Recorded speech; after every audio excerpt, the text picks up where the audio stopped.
Salam, hormatly yurtdaşlar. Bugün 17 Mart 2025 yıl. Biz Gellikariyev bilen Şveysariyanın Ceneva şäherinde Birleşen Milletler Kurumasynyň baş kabulhanasynın ýa-da amaratynyň içinde bir zalda otur. Bugünkü söhbetdeşligimiz şol mundan 2 odal Amerikada ýaýran habar bar, ýagny Amerikan prezidenti Donald Trump azatlyk we erkin Ýewropa radio gulluklaryny ýapypdyr diýilen näşeler ýaly habar geldi.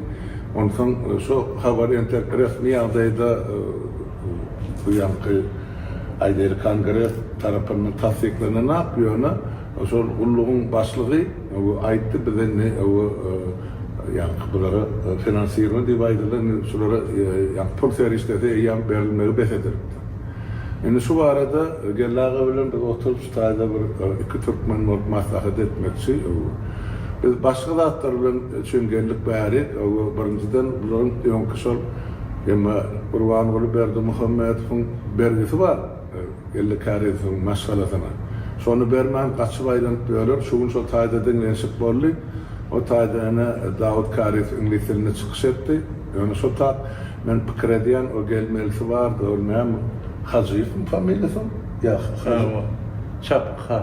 Ýa ady näme şo? Juma. Hacıýew. Hacıýew otur. Wepa Hacıýew. Elmede çekizalar.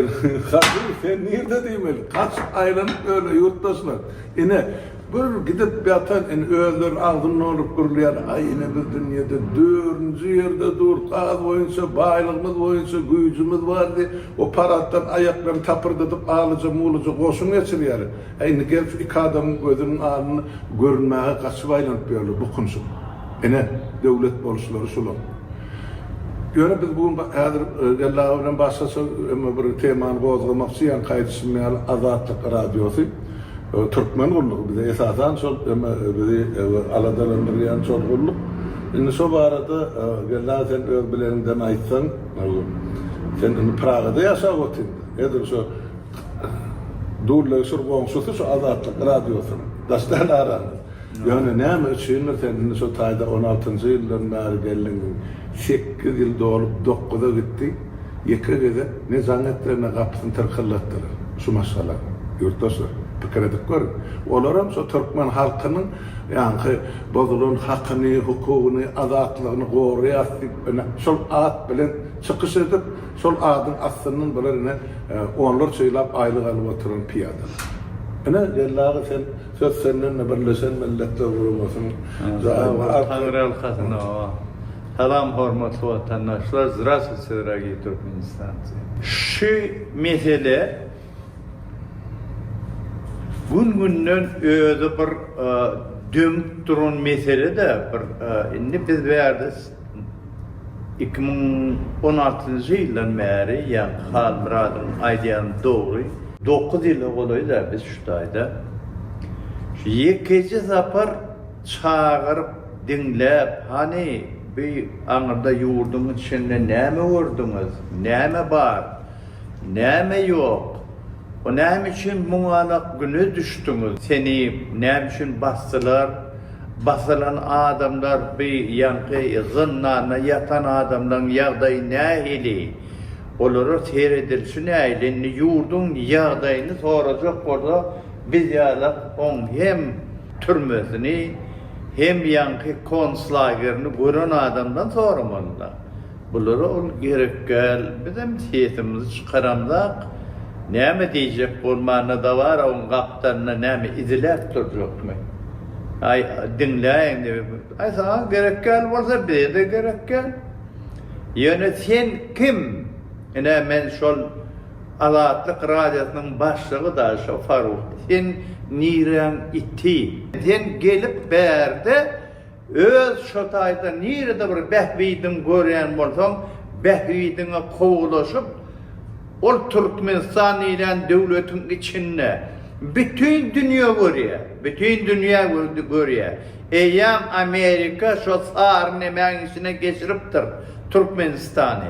diktaturası boyunca şol en bir belli devletlerin içinde belli olayan bolsa bir şonun ýa-da ullakan devletler şoňarak ýa şoňarak karara gelinmi ne oýnawadan ne görünen akmış bolýan zatlar. Näme üçin sen de mowatýarsın o taýda? Näme üçin şu bar gurruňyz ayna onu etdiler, asfalt plan hil bolupdyr, ýende gelipdir, ol gidipdir. Kime gereksiz? Nire giti? Gerek gelesiz. Şoň üçin şu çıkarlan şu ad gurrun ne resmi ýagdaýda enek diýmedi şol resmen bolaworsun şol. Sebebi millet ýigrenýär. Men size bara Türkmenin adyny aýdýar. Şu millet sizi ýigrenýän adam gata azdyr. Sebebi halka şoňalyk bir kynunny gezip ýör. O kynçylygynam habar ýetirjek bolup ilkara it oynanýanak çağırýaňyz, hana aýdyň näme diýäňiz, ýagdaýyňyz nähil diýen bolýaňyz, izinden amara başga zatlara sowýaňyzda bir bolgusyz gurruňyz sowýaňyz. Gerekli gurrun eden ýeriňiz ýok, gerekli adamyny çağırıp soran ýeriňiz ýok diýdim. Onuň üçin eger başyňyza şu waçyňalyk hop iýinmeli bolsa, iýne bolsun şol. Siz sebebi bara Türkmenistana hiç açan şol halk, şol millet ahir şu zulümden dinsin, ahir bir hakikat gurrun eşitilsin, millete kömegi degsin neýleýän pikirde dälädir. Onuň üçin meňe aýanym şol takallar. 3 milyonym bolsa şolny 6 diýen bolýar. Şol 3 milyon bolanda o giden halkyň üstünden näme gülüşün bolýarmy? Alyan aýlyňyzy sanýarmy? Ýaşaýan jaýyňyzy, çağalaňyzy binemede okudyp ýörsiňiz Amerikan mektepde. Onuň bir Amerikan kongresi töleýär pulny. Ýaşaýan jaýyňyzdan pulny Amerikan kongresi töläp ýör. O nähili beýle bolýar size hem Amerikan pasporty var, hem bir Çekiýa amraýatlygy var. Näme üçin şoňa şu bir ol ýerkime ýetdirýän zatlar? Aýdy özüňem hanrat. Walya, yurttaşlar gelläge öz pikirini aýtdy. Menem şu üstüni ýetireýin. Bilýän zatlarym bilen her kızaatın göz başı vardır aýdýan islenlik temada ya gözümde ya problemada. Derýada o şilrap duran çeşmeden başlaýar. Bir nämeden başlandy şu azatlyk meselesi ullugy ya Türkmen ullugy. Bir ýadyňyzda bolsa dekabr aýyna, geçen ýylyň 24-nji dekabr aýyna Praga şäherine geldi Kareýew, Yuliya Serebrennik, Diana Serebrennik, Safes, Daud Kareýew şular pres konferensiýa berdiler. Ondan yani şol konferensiýa men şaýat resmi ýagdaýda Yuliya Serebrennik çağırdy şol. Ondan sonra şu taýda ses ýazgysyny ýazyp alypdyr, gurulşanlaryň onuň özleriniň emesine geldi Kareýewiň saýtyna bar. O bilämi diýipdir, olar näme jogap beripdir. Şondan soň ene şu radioda nägilelik ýetjek derejesine ýetdi. Sebäp konferensiýa diýilen zada ikisinin arasy yurttaşlar şu konferensiýa geçen zat bilen Azatlyk radiosynyň binasynyň arasyny mutatsamyň 5 minutda gelip bolýar. Piýada ýöresiniň 15 minut. Ene 3 köçem 4 köçe arasynda. Şoňa gelmäge ýaltanýaly. Onuň borçy, onuň fiilasyn geldi Kareýew, ýigrensin geldi Kareýew. Olar informasiýa almak üçin halka informasiýa ýetirmeli urama, olar şoň üçin aýlyk alyp oturýar. Olarda o taýda fiilasyk diýilen gurrun ýok. Ya yaranjanlyk diýen gurrun bolmalylar. Bar mene fakt. Ene şolar ýaly Türkmeniň taryhyny SSR zamanından beri şu güneşeli birinci gede tanışları hükümetin karşısını öz karşılığını bildirip, öz nägilelerini bildirip, öz çeken ediyet cebirlerini, yetkilerini ayan edip, Birleşen Milletler Kurumasyna bir pikir edip görün yurtdaşlar. 8 yıllap görüşüp ahir sonu adaleti dikerttiler. Öz maşgalasyna karşılığına edilen cinayetler boyunca. Indi şunu mübareklaymalar. Halkımız ne için şu zatları mübarekler botu, berekellah, Tanrı yalkasın, biz siz bilen näme, ondan ikisem çıkış edip aytdı. Bu bizim yeňişimizde bütün Türkmen halkının yeňişidir. Şondan soň näme üçin Azatlyk radiosulardan interview alanar? O zaman arka tarihlerim var elbette. Ýöne olur. Men pikir edendin şol Azatlykda tölenýän hak üçin, hashtag üçin işläp bererler. Men pikir edýän, ýene aýtmalda şu diktatura Türkmenistanyny ýene 100 ýyllap dowam etse olur bähbitli. Hep bu halkyň göz ýaşynyň hasabyny öldür baýa botylar. Hani kime berýär Türkde işläp berer, hani ýurtdaşlarymyz aýdyn. 3.000-5.000 dolar ayda, şol 4 saat, 5 saat storun daşyny oturmagy üçin kime pul berilýär? Bir günne, bir ýylda, 10 ýyllyklaryň dowamında. Bu näme beýle bolýar? Halkym o taýda ejir çekip otur.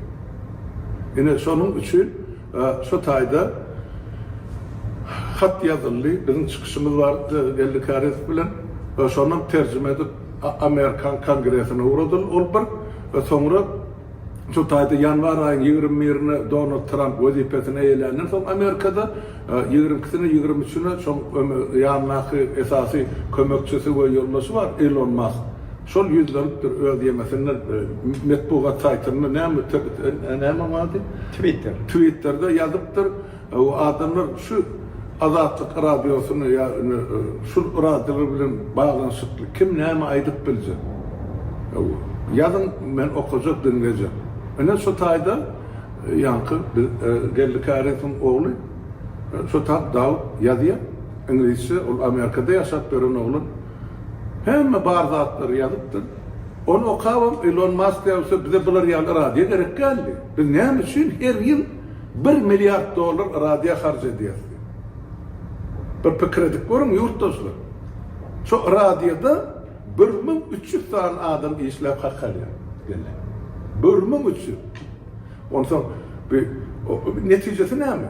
Alsın 1300 adam ulgan bir katan zawutda işlýär, olam öňürýän ön produksiýasy görünip durýar, maşyn çykarýar, tehnika çykarýar, ýene birden. Bular dinle deli bilen orogor, otogor, ene netijesi diýişedi botyr. Netijesi bolsa Azatlyk radiosy men şuňam del ýerde menim o taýda näçe zähmet çekdim halkymyň hatyrasyna. Ýöne şo ýük, şo duran ýerine dur şu wagtda. Eger işleyen bolsak, menem şo sany, iş bitiren bolsak, onu näme üçin halkymy diktaturan asymaýaty, şuny çelli. Oň sebäbi maňa düşünipdi, bir adam, 10 adam, 100 adam, 1000 adamyň işinde şunu bütün hak bolup edilse, onu bir günde durmalyar şo diktatura şo taýda. Ine şonay diýdi. Indi o ýazyldy, ondan Daud Karis'in ýazanyny okudy Elon Musk. Ine şondan soň ýapmary karara geldi. Geldi ýasyp aýtdy Elon Musk, innem bir ay geçdi. Innem öňünkü çykyşyny aýtypdyr Donald Trump bar, dürli habar we servisler goýupdyr. Şo bundan beýle Azatlyk radiosyny biz hiç ýyl üpçüne çekýär. Boş gerekkel halka peýda bermän. Olsa şol 1 milyard dolary asy ýa-ni bir horlary, öýsüzlere dermany emizlermeli. Ene bolany şol. Inne mene şu netijesini görüp otyr. Arasynda ýene de soňky ol ýa-ni men kardeşim var, Umyda Bekçan var. Oň eden çykyşy var, Azatlyk radiosy bardy. Munun bir hepde oda goýuldy. Oram şo duruşuna şo terjime edilen güni kongrese uradım. Aýny şu soňky daşyna gollaw dip kardeşlerimiň şo ýüden açyp çykyş edýärler, olary mevzuatlaryny goýdular. Oram üstesine barady. Näme üçin? Eger birden häzir Trump 4 ýyl oturýar, 1 ýyl 6 aý belliden oň näçe oturjak. Ol wezipesinden gidenden soň indiki geljek prezident ýok, ol ýalňyşypdyr. Aýdýar Trump Biden eden işlerini Trump ýalňyş diýär. Ýene Trump gidenden soň indiki geljek prezidentim diýip bilir. Trump'ın eden işleri ýalňyş. Şoň üçin o täzede diýär radio niýse, ene şo taýda şu bizim uğradyran materiallarymyz ene görüli bolup durar. Sebäp şo taýda haky işleyen adamın hiç birisi o sonra o bizine bir güne yağdaydı işten kovulluk ya yatırlı ya çıkarlı diýmezler üçin. Hemen şonay deýmedim usta. Şol neme Davud'un yadan hakkını şol Elon Musk'a beren hakkını şu adaçın 46 min adam görüpdi. o görüp durup okaktı. Özüm İngilizce. İngilizce. O inni şol o umidan yadan hatanın daşından yendi yigitlere mi diyen molto. O Bir için şol iş katı mühim, vacip, hemem umumi müçbör yağdayda da katullu kan iş. Sebebi bir informasyon vuruştu, informasyon ideologik vuruştu. Biz hazır bir günden eskerleri daşımızda köpüldük bari. Sebebi okuduğuça, bilindiğince şoğa karşı korkman aydıbilecek adamın sanı köpüldü. Biz dine şonuna yetertmek adımıza. Korkman aydıbilecek zatlarımızı aydıp şeytirip yenebilir. Sebebi kulçuluk dımdırsızlıktan başlanyanlar. Sessiz otursa millet, ağırsa kulçuluktur. Inni tuğlumu dil açıp, gürleyen köpölüye gün şoğunun nesip olsa, maksada yeter nesip olsa halkımız. Sebebi halkın hakkı var. Narodu meyit bravo. Nasıl doğru? Bu benim milletim.